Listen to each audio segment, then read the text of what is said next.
So in this video, I'm going to teach you a really cool idea that I learned for not overthinking so much in conversations, to honestly just relieve a lot of those anxious, self-conscious thoughts that we get when starting a conversation with some people that we don't know, and really just feel like a whole lot more relaxed and mentally at ease going into these types of situations. Like this video will really help the person who beats themselves up and ruminates whenever they say like anything a little bit awkward or embarrassing.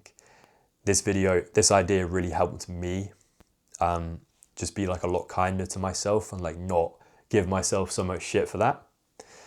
So let me take you back to right before Christmas. I was in Prague on a solo trip, and I was staying in this hostel where they like ran these like pre-game activities every night. So before everyone would go out to the bar or the club, we play like card games, beer pong in this like big common area. And it was supposed to be like a way of like mingling and meeting new people for the first time, because everyone would be coming in from different countries. There's loads of solo travelers. And on the very first night, I had so much anxiety about walking into this big common area full of complete strangers. It honestly took me like a lot of effort and willpower to even like leave my room. Like that's how nervous I was about it. And as I walk into this room, my heart is just like beating out of my chest. But I see these two girls sitting next to each other. So not like a big group, because I'm someone who struggles. I'm a confident guy, but I struggle to like just enter a big group of people and I don't know any of them. And I think everyone does, to be fair. But I see these two girls sitting on their own and I think like, you know, this looks like a less intimidating place to start. And I go over and introduce myself. I think we like cycle through some basic questions, like where are they from? I think they were like American or something.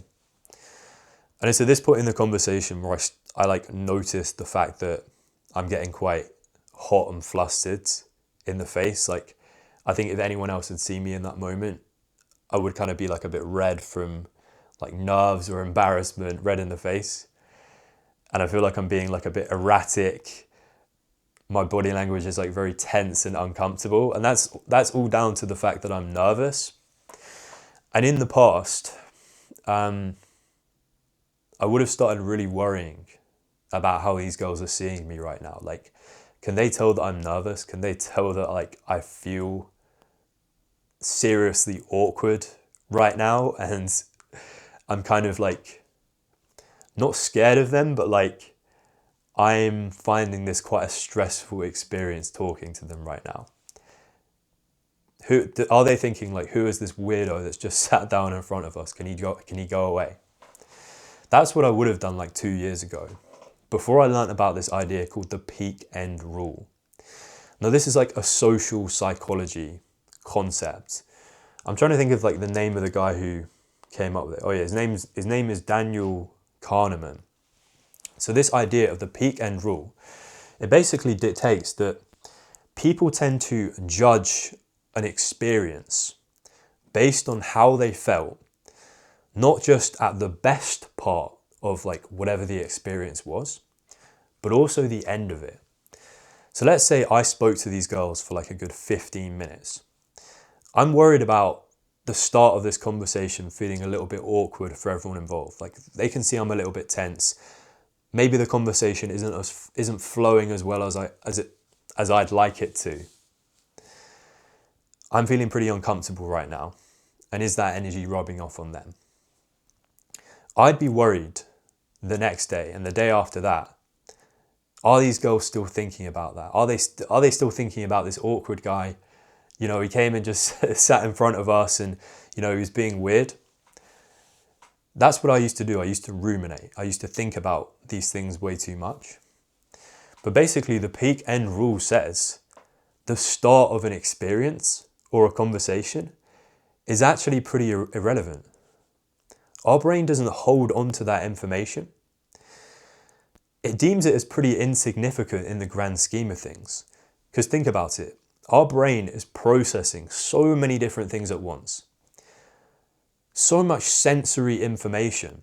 especially in an environment like that. Like, there was loud music, there was people talking everywhere. You can only, and they were bound to like talk to at least 20 to 30 other people that night alone, like just staying in this hostel. So is that information about like the start of this conversation and whether I was a bit awkward or not, are they really going to hold on to that? In most cases, they're not, because the brain can only hold on to so much information.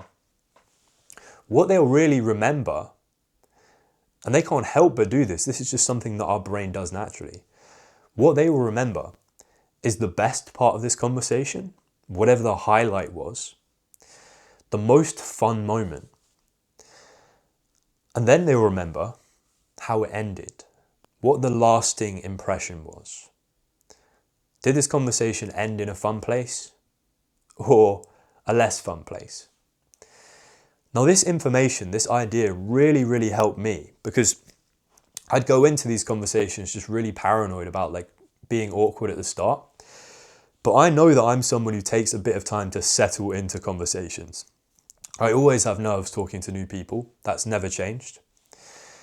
But 2 or 3 minutes into a conversation is enough for me to start relaxing, easing into the moment. And I know that when I start to relax, that's when things like my natural sense of humor start to come back. And I don't struggle so much to think of what to talk about next. I'm not in panic mode, I'm not in fight or flight. My natural personality, which I like, starts to come back on its own. And then I'm fairly confident that we can have a good conversation. And that's what ended up happening. I don't remember exactly what we talked about, but I know that the overall conversation was good. And we were all laughing together. We found something that we had in common, and we laughed. And then we said our goodbyes, and I saw these girls a couple of other times throughout the trip, and it was a good, positive relationship that we had. Despite the fact that this conversation between us started off pretty awkwardly, and I felt like a bit weird. I thought they were going to see me as a weirdo. But that's because out of everything, out of the entire conversation, 15 minutes or not, it could be 2 minutes even, as long as we found some common ground, as long as we had something to laugh about, that's what the lasting impression will be. That's the information that they will take away. Like, you can argue with the science all you like. This is the information that our brain tends to hold on to. Now, you're probably thinking, does this work in the inverse? Like, if I said something really embarrassing, would they remember that? Potentially, yes, that's true. But in my experience, it would have to be something like really, really embarrassing or offensive. Like, it would really have to stick out in the grand scheme of things.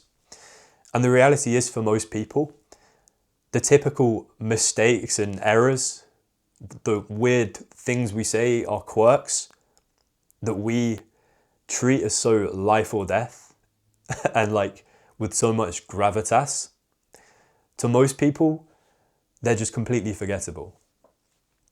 And in fact, I'll probably make more videos on this. I've like witnessed this in real life. People moving on ridiculously fast from like some of the most embarrassing things I've ever seen people do. People in general just don't care as much as you think. But yeah, this idea of the peak end rule really helped relieve a lot of that pressure at the start of conversations. If I make a mistake, I know that I can save it. Even if I don't, it's not that important in the grand scheme of things. People forget very easily. And find a reminder that the start of a conversation is kind of supposed to be a bit awkward, because you're still feeling each other out. Most people need that time to like settle in to a conversation, to get used to being around each other. It's kind of that like first 2-3 minutes of a conversation, like small talk. We need to start treating that as just like a test of compatibility. Like, is this going to work? And if it doesn't, then that's fine. But equally, if it feels a little bit awkward in that small talk phase, it's not the end of the world, because most people just discard that information. So yeah, just to close out this video, I'm offering free one-to-one coaching at the moment, just as a way of giving back to my community. I'm here to listen to your social problems and offer advice. It can literally be on anything. Like, I'm not really specific about what I'm trying to help with at the moment. So if you sound interested in, if that's interesting to you, book a one-to-one call with me through the link in my bio. Let me see if I can help you. So have a good one, man. Hope that helped, and I'll see you in the next one.